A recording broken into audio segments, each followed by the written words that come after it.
I have a video here from a YouTube channel called The Present Past. Go check out his channel, he makes really good videos. The video title is Who Built These Ancient Skyscrapers? Let's jump in and find out. Somewhere in the desert, there's an ancient city that seems unreal. This is the oldest skyscraper city in the world. Hundreds of apartment buildings dominate the skyline. Some go up to 11 stories. Yeah, from the get-go, this is actually impressive, considering that these buildings were built 2,000 years ago without the modern construction technologies that we have today, like reinforcement steel, which was definitely a game changer when it was introduced and incorporated with concrete. By just looking at the skyline over there, I can tell you that if it wasn't for steel reinforcement, it wouldn't be possible to build such tall buildings. Skyscrapers are made of concrete and steel, but this city is 2,000 years old and made of mud. Who built this city? Why are the buildings so tall? And how did they do it? This is the old walled city of Shibam. Yeah, that's crazy. And it's a beautiful city as well. By just looking at how it blends in with the surrounding environment, it shows that it was built using local materials, which used to be the case back in the days because they didn't have modern transportation that we have today to move goods from one place to another. So they had to utilize whatever is in their immediate environment. It's quite impressive.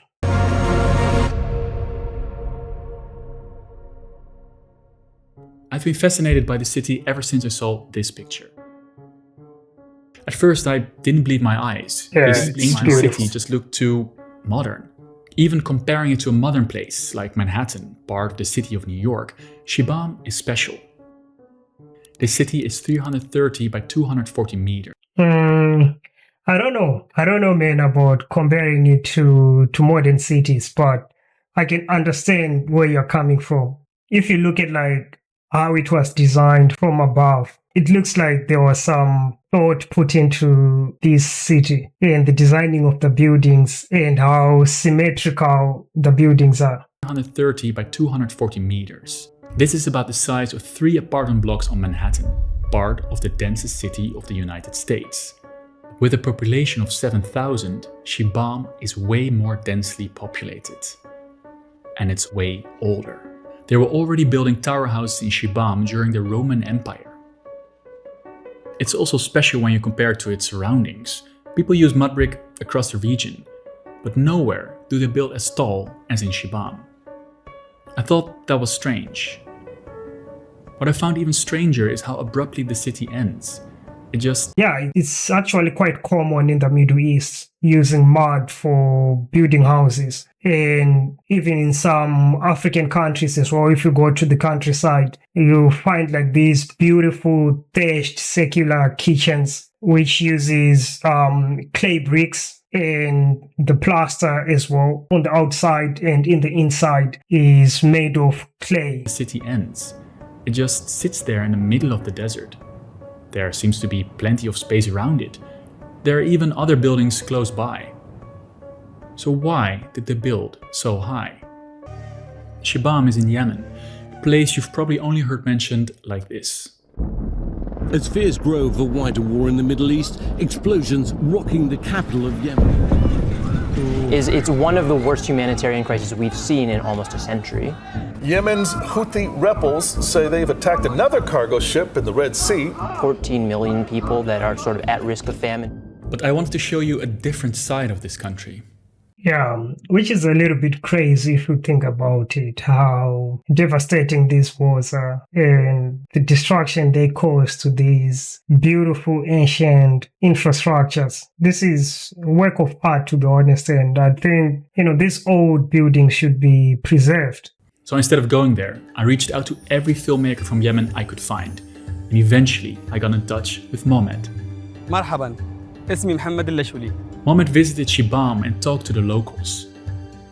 What we found was a story of humans adapting to a harsh environment, of an ancient city with a vibrant community, and why this city might be in danger.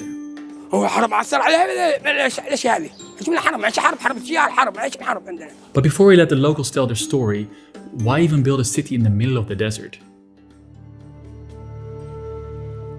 Most of the Middle East is a desert, so it would make sense. As human beings, we've always adapted to the environment around us. We've always found ways to make use of what is around us, which makes us human. And all these little steps and these developments led to where we are today. And in civil engineering, I remember back in college, some of the courses that we took, we used to look into the history of building development or infrastructure development and some of the materials and techniques and the architecture that they had back then. For example, in geotechnical engineering, some of the methods that we even use today, they date back to the 1700s, 1800s. So yeah, it's pretty impressive what human beings can do.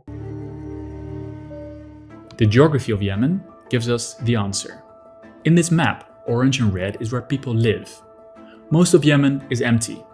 The majority of the population lives in the west, in the mountains where you can find the capital Sana'a, and on the coast in places like Aden. The middle of Yemen is a big desert where almost no one lives. But here, in the cracks of a plateau, you can find human settlements. Settlements like Shibam.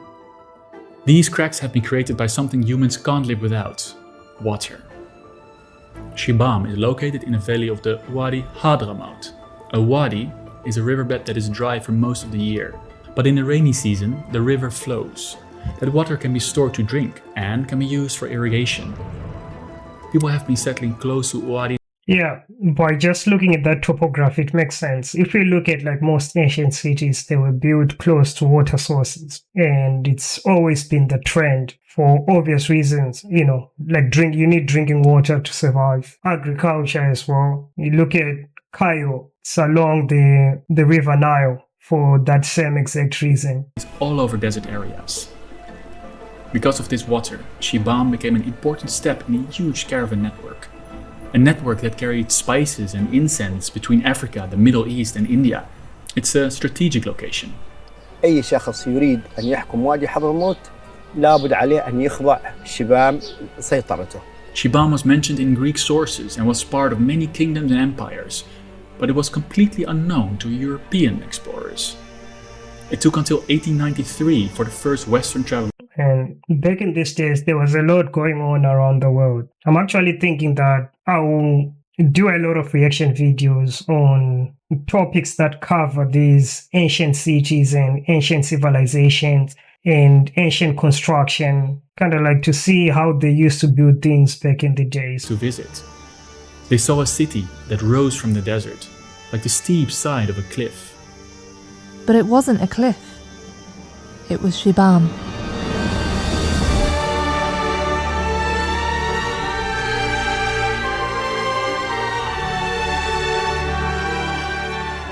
"500 houses all crowded together in a narrow space in the middle of the valley." Keine der Städte Hadramauts macht einen so ausgesprochenen Eindruck einer Wolkenkratzerstadt wie die große Stadt Shibam. Shibam ist das Chicago der Wüste. I found it interesting that some of the first travelers compared this city to Chicago instead of Manhattan. Maybe because this building from 1885 in Chicago was seen as one of the first skyscrapers, a building that had a skeleton made of steel. But in Shibam, yes, as I mentioned earlier, steel definitely was a game changer. When we discovered how to smelt iron in a more efficient way and mass produce it, it changed how we construct everything. And it's one of the moments that shaped the modern civilization that we have, because steel is relatively good in tension, which is something that lacks in concrete. And it's also good in compression if the structural members are designed properly. That had a skeleton made of steel. But in Shibam, all buildings are made of mud.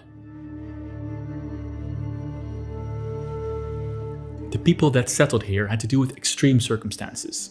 It is often hotter than 40 degrees Celsius, I wonder if they used any form of reinforcement, like bamboo sticks or any wooden sticks of some sort, because it used to be common back in the days to use that as a reinforcing agent, because for 2000 years ago to build 11 stories without any form of reinforcement, maybe you would touch on that. There are not many trees to use for construction, and the desert stone is so tough it can only be used for foundations.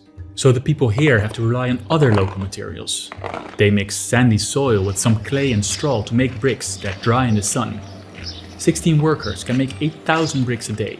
A house they build can stand for 300 years. And maintaining the city is a constant process.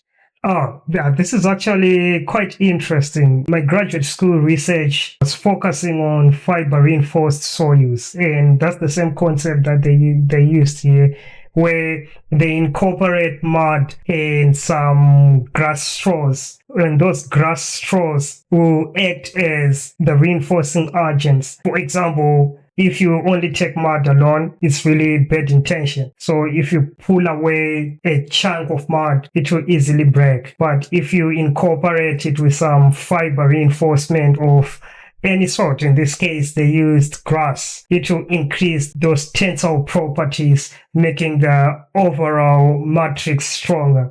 البيوت هذا المنديل ده بيت هذا منهار يعني فيه خلل فيه ني صحيح خلل فيه رمم نمحط نقرش هو قراش. The material they use influences the design of the buildings. To support the weight, the foundation of the homes is wider. The walls can be 1 meter thick at the base, tapering to 30 centimeters at the top. After laying the bricks, they are then covered with mud plaster.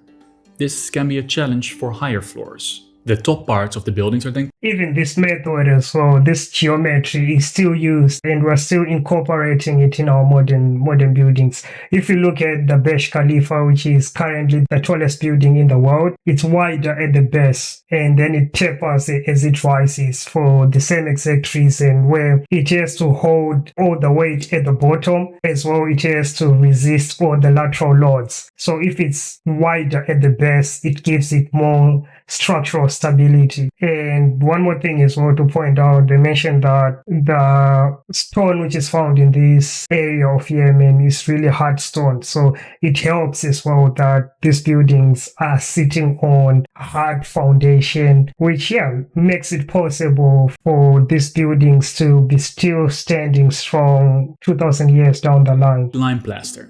This helps to make them waterproof. This construction is perfect for the climate. The high buildings act like trees, limiting sunlight from hitting the walls. The thick mud also acts as an insulator, keeping the heat out. And the white lime has good reflective properties. Why wouldn't you just put white lime on the whole building then? Well, lime is expensive, so it then becomes a status symbol. The most important buildings are completely covered in them, like these mosques in the city. But there are other ways to show status. To personalize these apartment blocks, the doors and frames are made from carved wood in the most beautiful patterns. But the question remains, why did they build so high? It's a good question. Ancient people liked to settle on elevated mounds. They were easier to defend from wild animals and invaders. When the space is limited, you have to go up.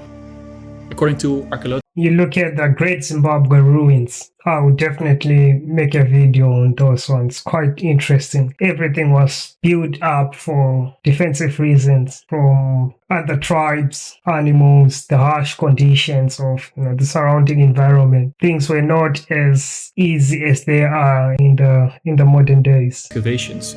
People were already building 4-story houses in this region 2,000 years ago. And still Shibam is much higher than other cities. Die Häuser sind so eng aneinander gebaut, dass ihre Fronten die Stelle von Stadtmauern vertreten. ولأنها عاصمة وادي حضرموت كلها أطماع فيها. فكروا في التوسع الأفقي، ليس لديهم المساحات الكافية في التوسع الأفقي. There was a lack of space because 500 years ago something happened that changed Shibam forever. 2 floods in 1298 and 1532 washed away huge chunks of the city. بقيت المدينة I guess this is the downside of these ancient construction methods and the materials that they used. They were good for their time and they were innovative for their time, but when it comes to Mother Nature, even up to today, we still haven't figured out the type of construction and the materials that can resist all natural disasters. You know, talking about earthquakes, which is one part where we've made a lot of advancements when it comes to coming up with innovative solutions. Look at Japan, you know, they've invested a lot of money into research and development of ideas and solutions to safeguard their infrastructure and mitigate the damage that is caused by earthquakes, which makes sense because Japan is prone to earthquakes.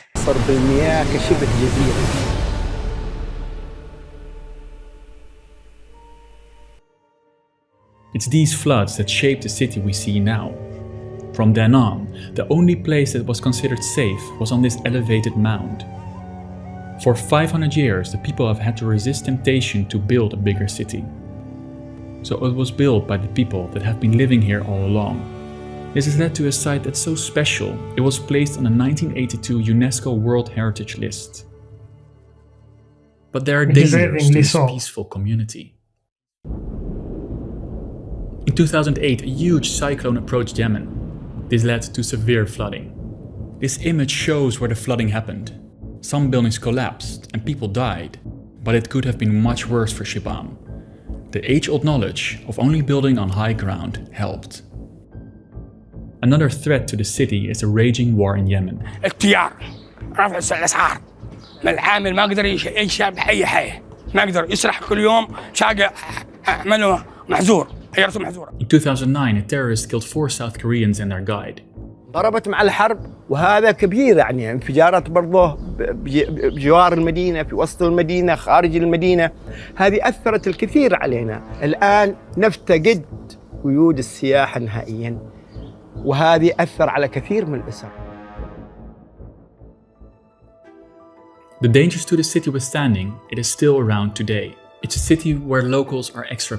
The ugly truth of war, right, just doesn't affect those who are fighting it. You know, there are downstream effects, like these people used to live off tourists, you know, would come and visit this beautiful ancient city, but now that's all gone.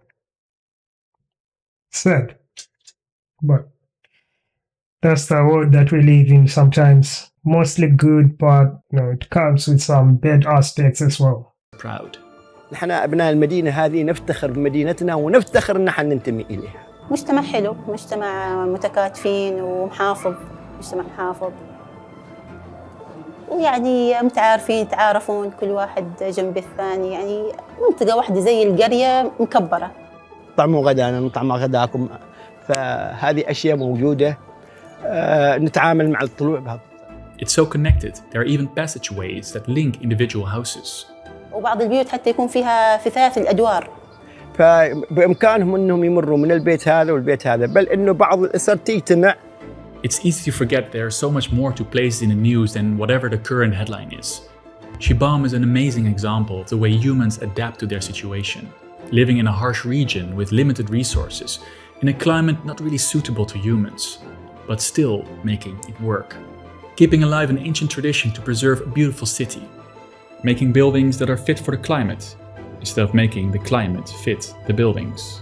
It's no wonder that this place is a World Heritage Site and has a special place in the hearts of citizens. شيء جميل. يعني شبام خلافا عن باقي المدن أشوفها.